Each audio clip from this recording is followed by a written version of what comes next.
I think the technology's been out there for 15 years, and there's a billion hectares has been grown to GM crops in those 15 years. So I think to say that is this technology new and is it coming is, But I think the question was related to some of the new technologies like nitrogen use efficiency rather than the existing ones that are out there.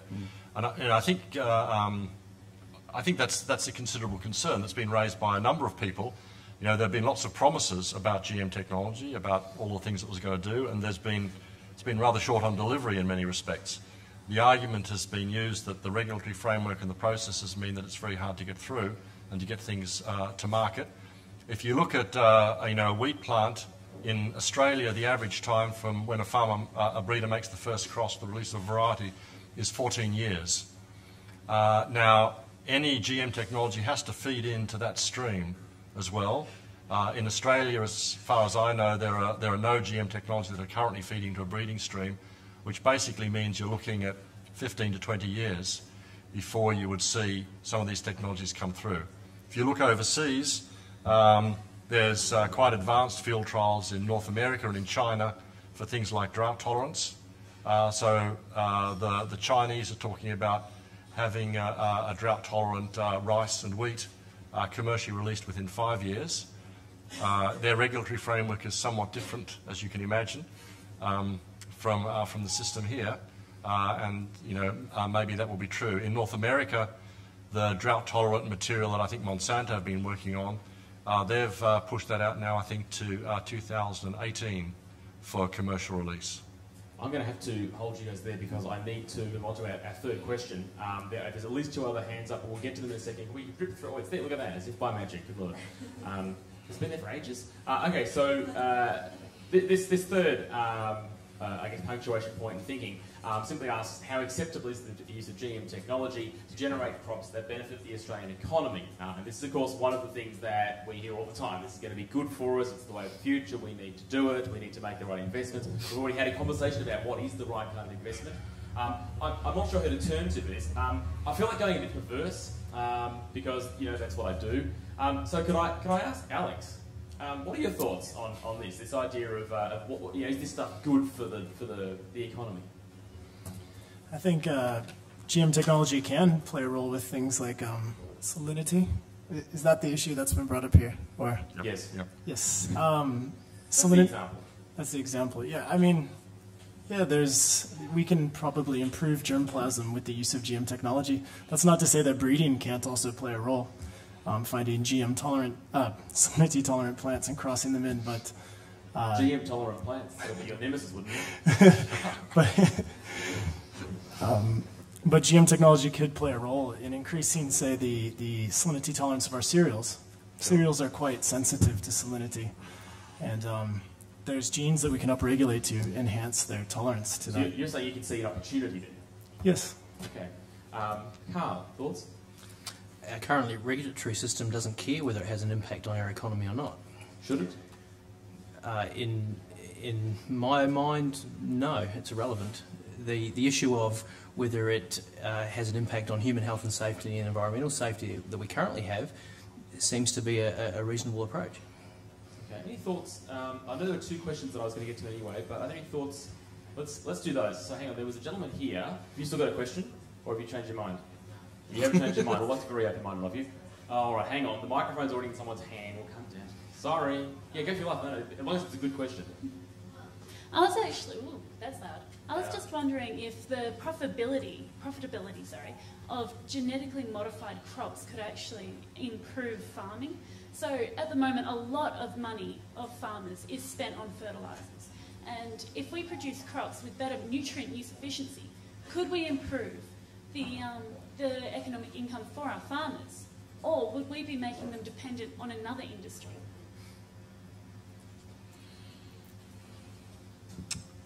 This is clearly you, isn't it? Me? Look at me. Me? Okay, nobody seems to want to answer this one, so that means it's an awesome question, by the way. There's probably 2 frogs.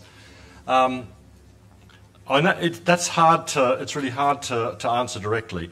The economics that were done relating to the herbicide-tolerant crops and the insect-resistant crops were fairly convincing.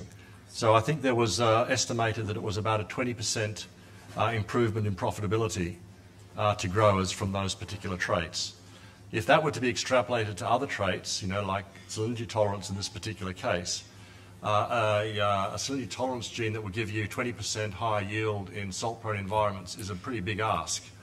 Part of the issue there with the cost is also related to the costs of the regulation. It's, not having gone through the regulatory process of producing a commercial GM crop myself, all we can rely on are publications that have come out on that, and the estimates are that it's in the order of $30 to $50 million to get all the necessary regulatory approvals to release a GM crop into the market.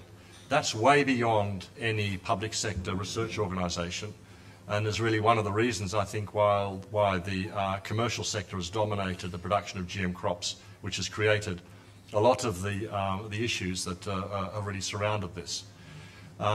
If there was a change in the regulatory framework that made it possible for public sector organisations, then we would probably see a lot more GM traits coming out onto the market, and we may see also traits becoming commercially viable that offered smaller benefits to growers, and maybe when they're accumulated that have great benefit.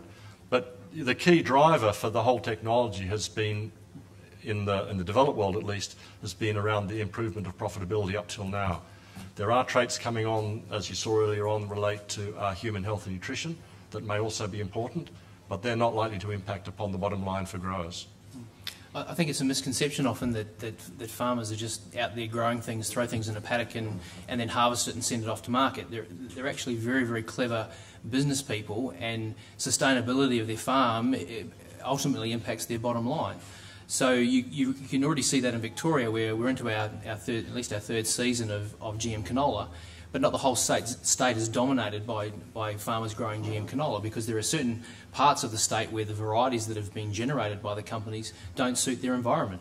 So therefore it's not profitable for them to grow it, so why would they? They'll stick to using a conventional variety that suits their environment, and they'll get the yield and the return to make their business profitable. Yeah, look, I think it's particularly interesting to contrast the discussion that's being had around GM technologies in the food industry, the agri-food sector, with that's had in the biomedical sector.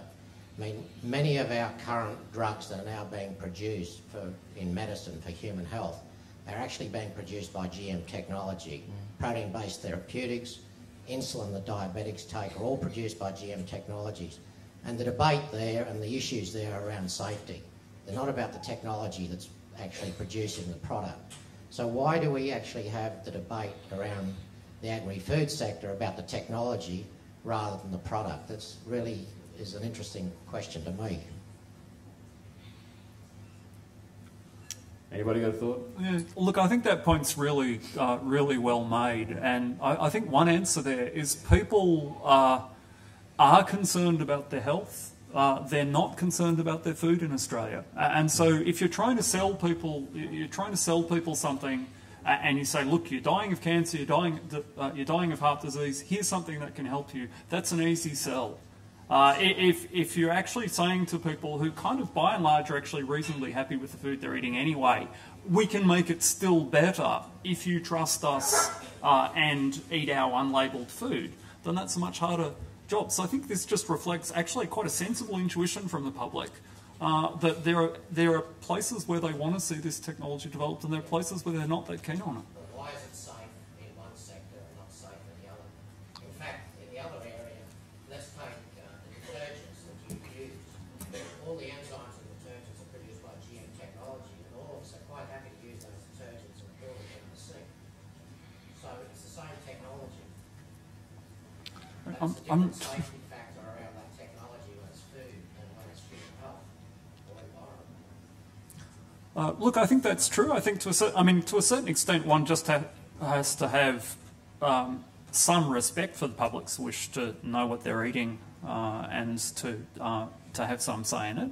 I'm not sure that everyone is kind of happy about pouring their detergents down their GM detergents down the sink. But I think the healthcare example is a really good one, because there's a case where the technology is meeting a fairly dramatic need that people can see immediately.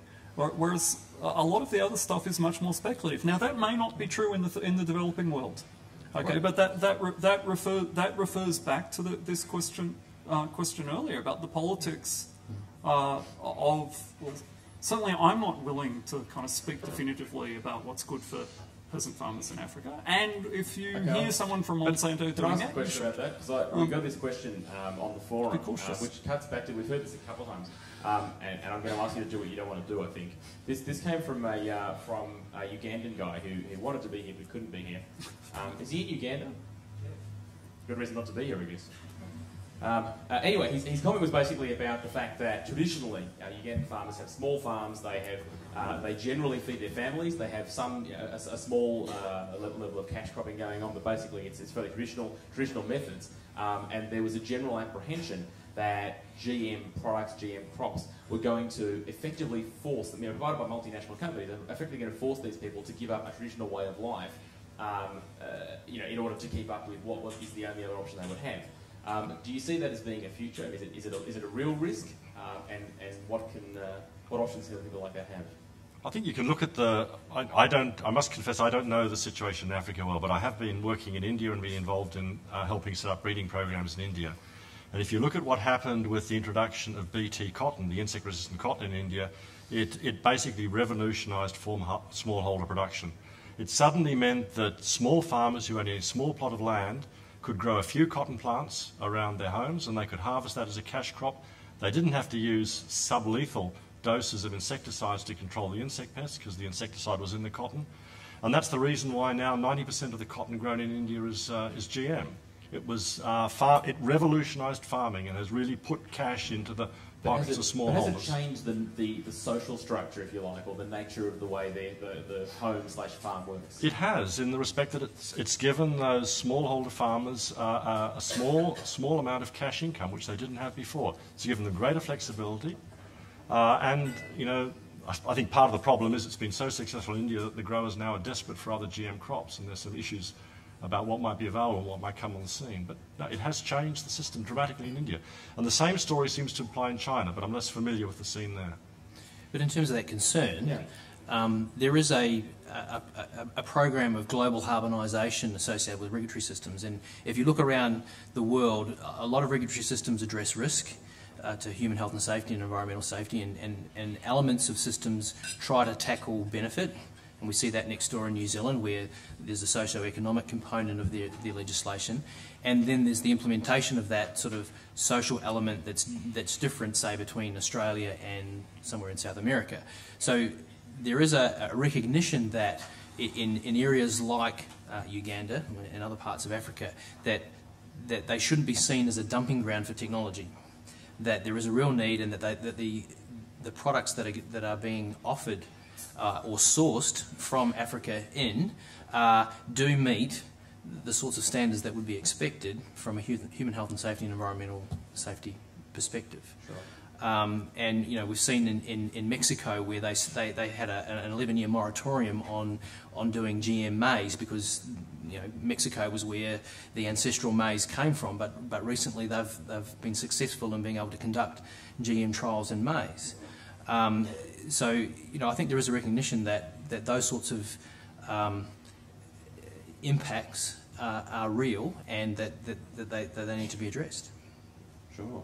Do you have a question here? Because I think I might have skipped you earlier because I'm so rude. There's a lot of popular opposition to GM foods, and I think if you gentlemen were to set up a food stall at Melbourne Uni and say we're selling GM food, you wouldn't get many customers. Now, one of the reasons I've heard from the opposition is that some people become allergic to GM foods. Another reason I've heard that there are many papers published which show that animals have suffered some sort of a disease problem after getting GM foods. And I'd like to hear your comments on that, because that's the sort of stories that you read about in the papers.